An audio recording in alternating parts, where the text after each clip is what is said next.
Hello, I'd like to introduce to you our Lamma hinge. And this is a concealed cabinet hinge, which is available in two different options, without or with the dowels.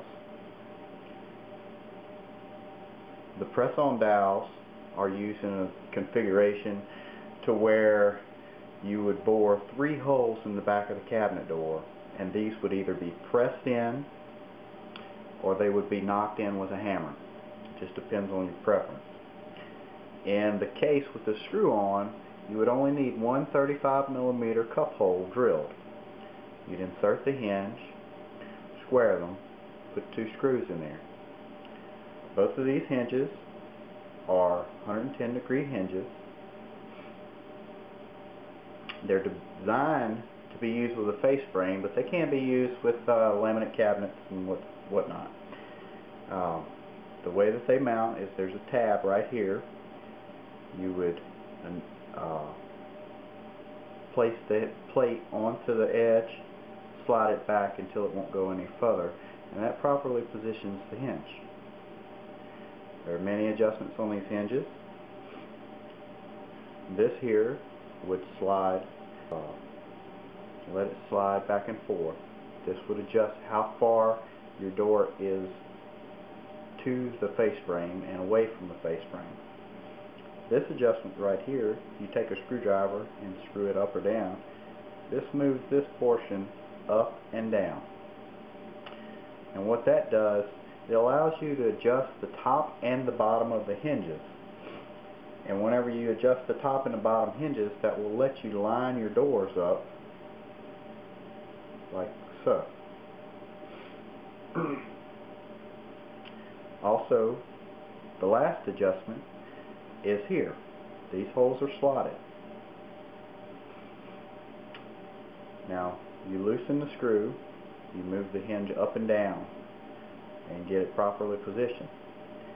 Then you tighten these screws.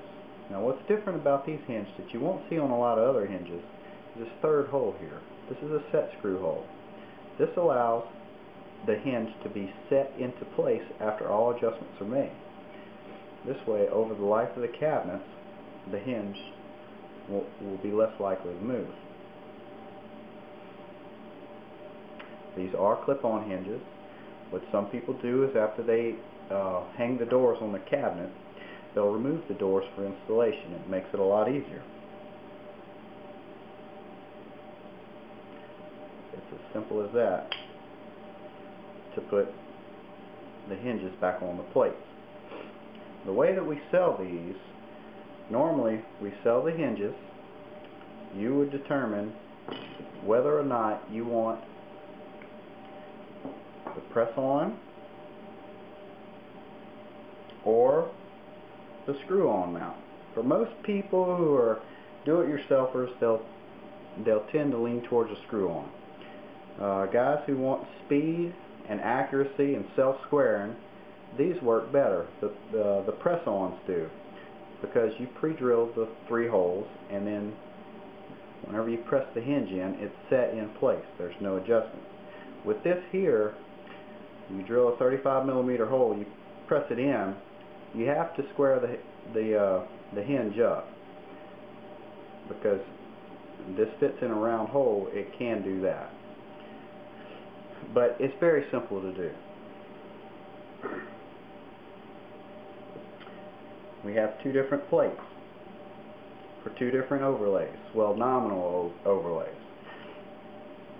As you can see, these plates are different thicknesses. What this allows us to do is whenever these hinges are clipped on, it allows the hinges to start off with a either 1/2 inch or 5/8 overlay. The thicker plate will give you a 1/2 inch overlay. The thinner plate will give you a 5/8 overlay nominally. Now, of course, these things have a pretty wide adjustment range. Actually, the 5/8 overlay plate can give you a 1/2 inch overlay, but you have to adjust it every single door whenever you're putting it together. For speed, if you know you have a 1/2 inch overlay, you should use the 1/2 inch plate. So, whenever you're purchasing these hinges, you'll purchase the hinge, and the corresponding plate that you need.